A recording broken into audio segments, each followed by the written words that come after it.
I don't know if you know the story of 33-year-old Drew Maggi. The Pirates are the most surprising story in baseball early season. They are somehow, I think it's 9 or 10 games over The 500. Buccos. And Drew Maggi, if you did not see this viral video of his long winded manager in the minor leagues giving a very long speech that ended with telling Drew Maggi that he is going to the major leagues after 13 years in the minor leagues.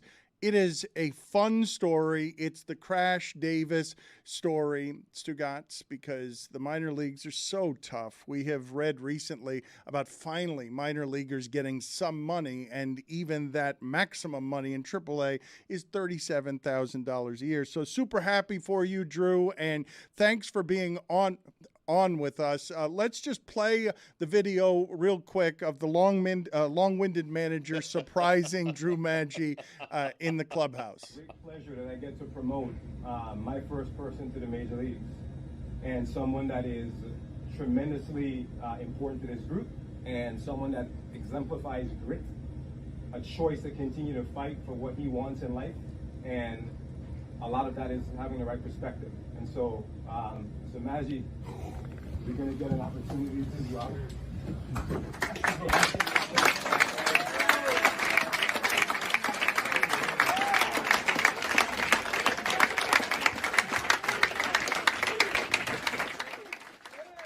Drew, you look stunned there in the video. I got to be honest, not long-winded. I thought that was properly edited. done. No, it was edited. There was a minute and a half before that. Drew, did you know he was talking about you when in the build-up to we're going to send someone to the major leagues? I didn't.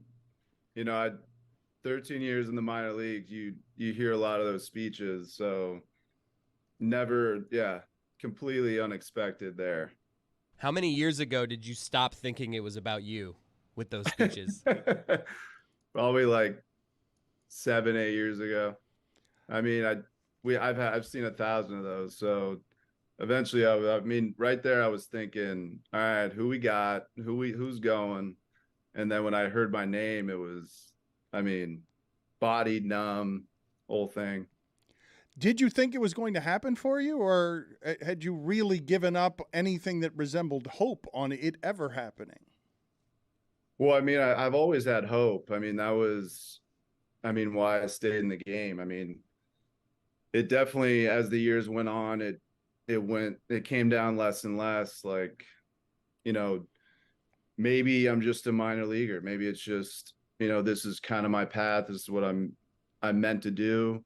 Kind of play out my minor league career, kind of mentor younger players. And then, I love baseball, so I probably would have stayed in the game. But, deep down was like, there's got to be something bigger, because I kept hanging on, something crazy would always happen to kind of, get me to play in the season. Because there was a lot of seasons where, we had prospects or, a lot of guys in the system that the team wanted to promote. So, I was stuck on the bench a bunch, and, something would happen to where I would get a chance to play, and I would play well enough to, kind of, keep me alive for the next season. So deep down, I had a feeling that, something big's got to come out of this. And, it's crazy. The last 24 hours, 48 hours has been, I didn't expect any of this. What has it been?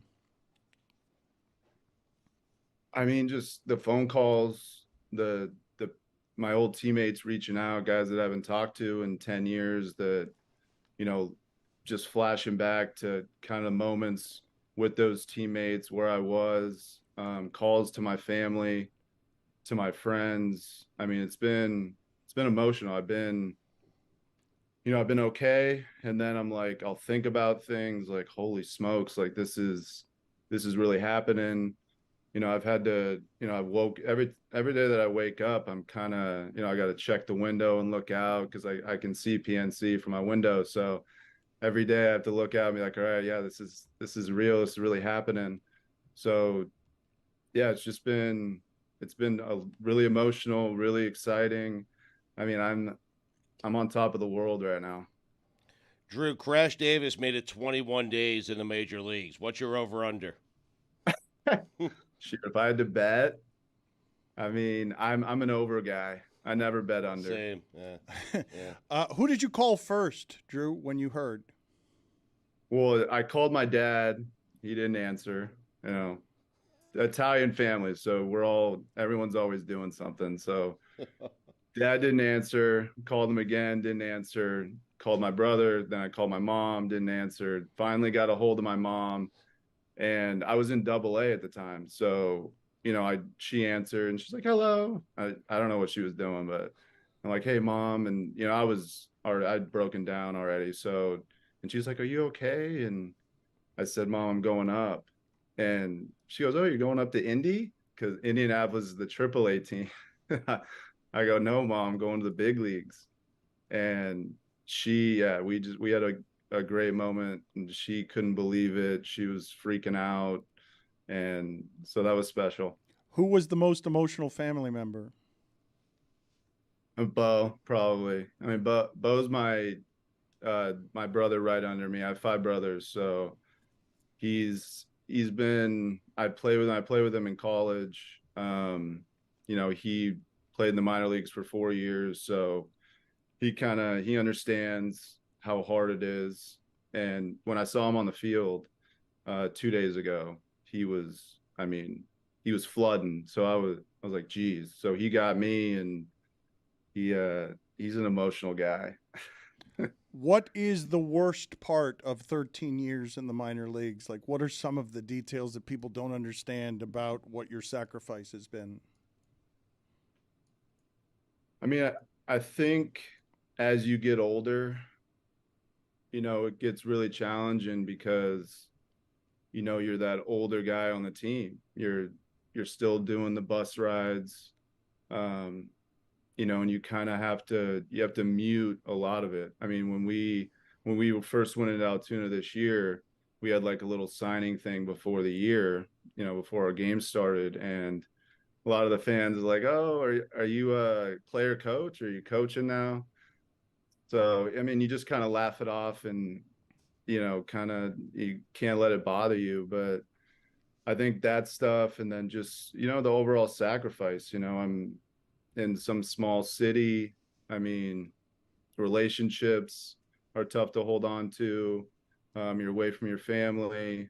You know, then there's a million different things you can do in life. So you as you get older, and, you know, you think about, you know, life after baseball, you know, you obviously want to make money and be able to support people. So it just gets more challenging with that. And, you know, your days are also numbered, you know, in any sport that you play, your days are numbered. So I think just the overall thoughts of that kind of creeping in are probably the most challenging. You've been in the Major League Clubhouse. You've already made an appearance inside. Yeah, I was in there on Sunday. And the difference between that and the worst of the minor league experiences? Everything. Yeah. I mean, name it there. I mean, there's a sauna, and I walked to the bathroom, and I looked to my left, and there was a sauna, and I go, oh my God, there's a sauna in here. I gotta get in there. What is the worst of the hotels, the worst of the cities, the worst of the bus rides? I mean, I've been on a 13-hour bus. Had to play that day. You know, a lot of storytelling, a lot of beers going, a lot of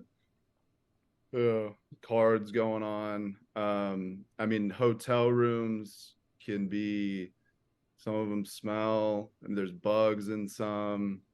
I mean, then you're rooming with another teammate, so sometimes you don't get the luck of the draw there.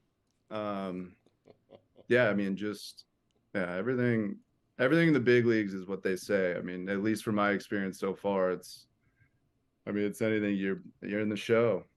Have you stolen anything yet from like Major League Clubhouse, or thought like, oh, this is a bunch of free water, let me like hoard this just in case? Yeah. Steal everything. Yeah. I took a razor day one.